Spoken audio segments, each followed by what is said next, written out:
Fiona? We are paying for the boat. The 65% payment for the boat.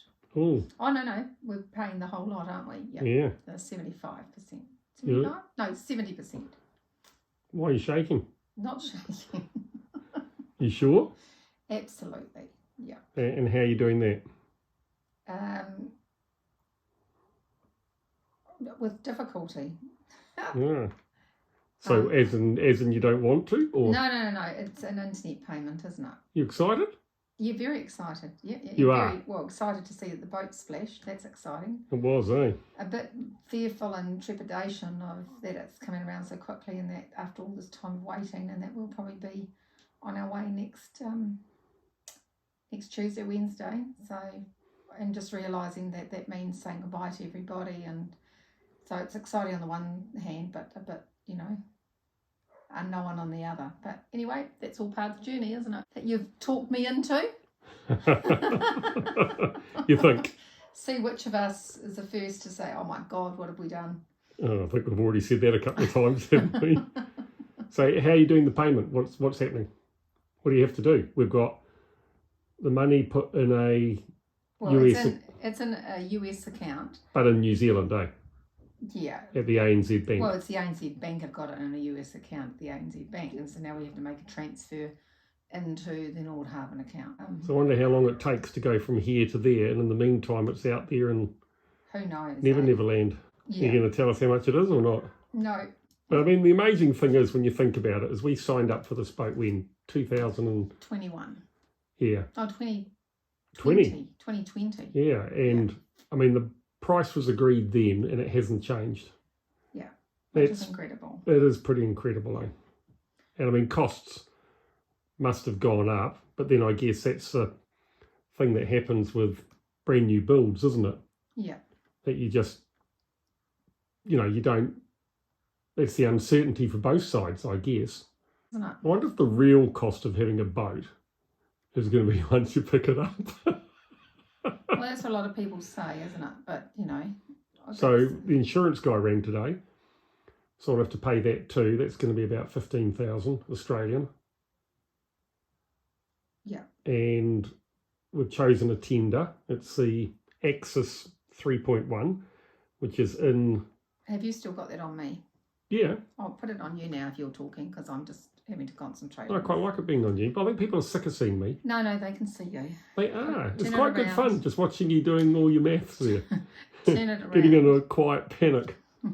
Now this is really interesting because we can't make this payment ourselves here. It looks like we have to ring the bank.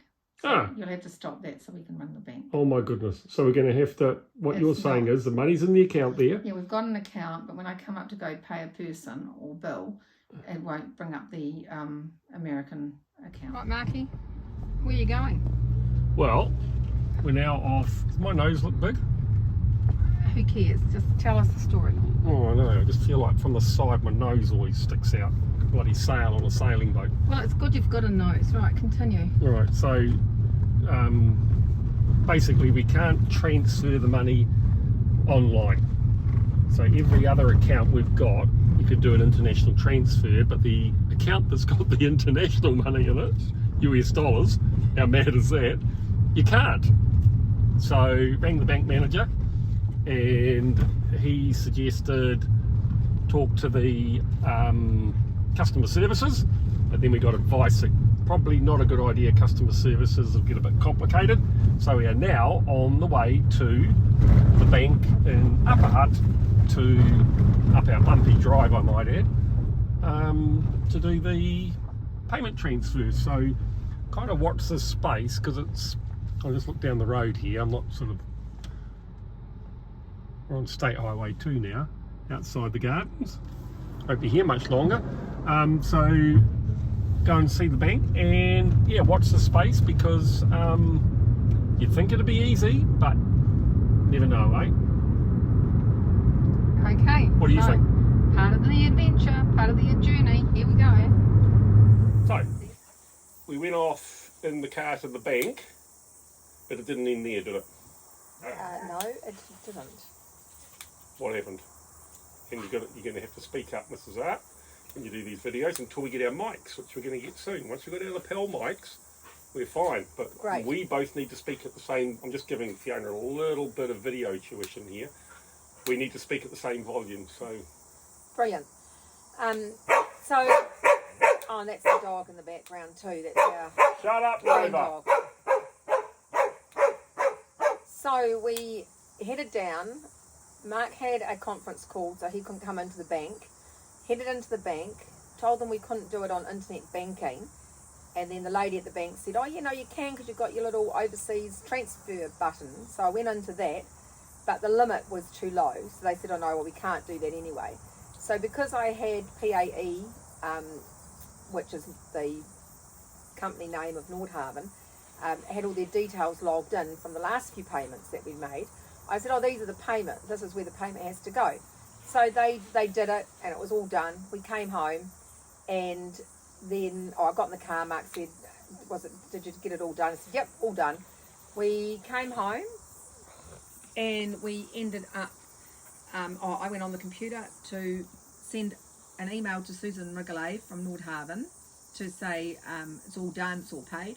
And as I did that on my computer, up popped the screen, which was the sheet that she had sent through to us about...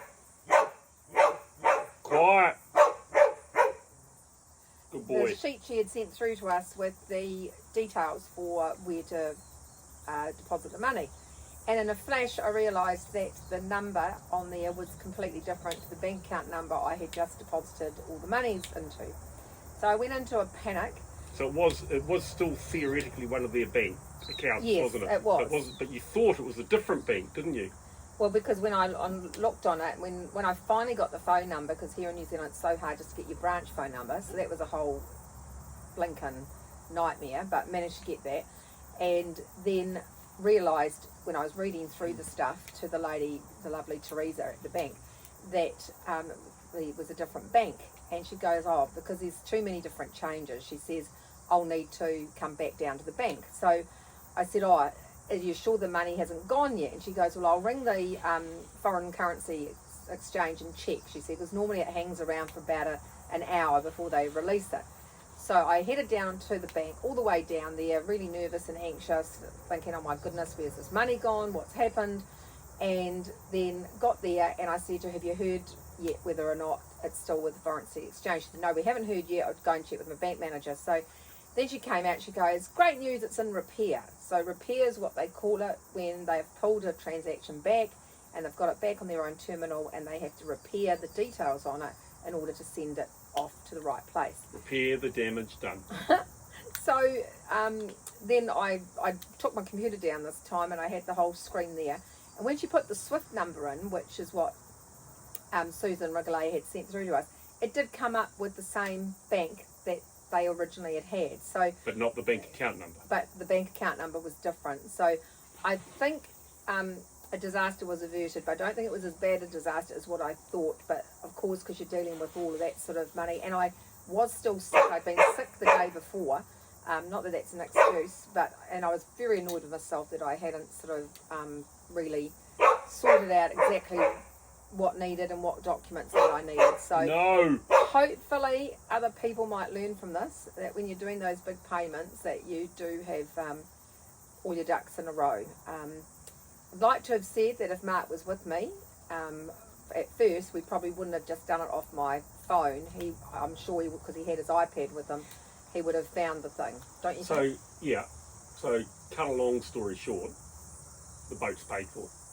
The boat is now finally paid for. Okay. So that is cool. They have confirmed the money's arrived, so... Oh, then we had to wait for that, and that was the next day, and then they finally confirmed, yes, the money had arrived. So that was a real sense of relief. But, in all reality, it's just a first world problem, really, isn't it? Yep, it is. Yeah. And at the end of the day, we still don't own it, because we do that when we go down to Greece, but a couple of really good stories. Nordhavn are absolutely keen for us to live on the boat for a couple of weeks on the marina at Tuzla. So when we take possession, it's 2.5-3 days motoring south through the Dardanelles into the Aegean Sea. So yeah, it's kind of exciting for that, and they're really keen for us to do that so that we can try everything out, the shower, the toilets, kitchen, all the switches. You know, we're going to learn so much, so that will be fantastic on the beautiful marina at Tuzla. So really looking forward to that. And then, as I hinted at in the last video that went out, didn't hint at, actually, I told you, breaking news is I am sitting beside the captain of the tender. So are we excited about that? Yeah, absolutely excited. Yeah. So what kind of tender is it? Oh, I have no idea. What's the motor on it? Unlike Mark, who's had the time to look through all the stuff and do everything, I meanwhile have been trying to sort out the house and get all the other stuff sorted and done. And like today's a prime example. I've got a list a mile high that I need to attend to. And what haven't achieved anything. What am I doing? Because we had relaxing by the pool. No, I'm flying the drone. Oh, he was We flying. got the drone. So, yeah, so I'm pretty focused in the moment here, just getting things sorted. We leave tomorrow.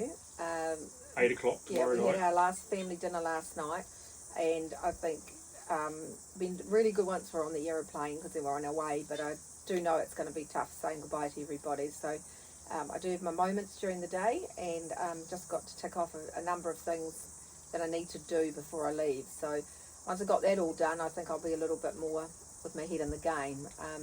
Whereas Mark, I think, having been over there already and then come back, he's already had that break and knows what that's like. So I think he's more ready to leave than what I am at the moment. Would you say?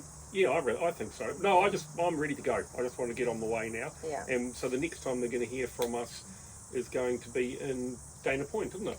It will be, and once we start leaving, I'll start my Instagram account up again, which I did last year for anyone that was following it. So that gives more like an instant, well, that's why it's called that, stuff that's happening, and that's Awanui NZ23. I'm going to leave it as Awanui NZ23. He's sort of changing it to 24, but I'll leave it as that, Awanui NZ23. So love to see you on there. And if you want to know sort of instant things that are happening, that'd be the channel to look on, as well as the YouTube channel, which is really exciting and getting lots and lots more subscribers. So look forward to your comments and hearing from you guys. And in the next video, we're in Dana Point, California, having a nice chat to Jim Leishman, one of the original founders of Nordhavn, and his brother Jeff. Go for a bit of a walk through the office, meet the team, and it's a pretty special place actually. Really enjoyed our time there, so we'll show you a little bit of it and hope you enjoy it too. Tell you the best thing though, they have a fantastic view of the marina right by the office.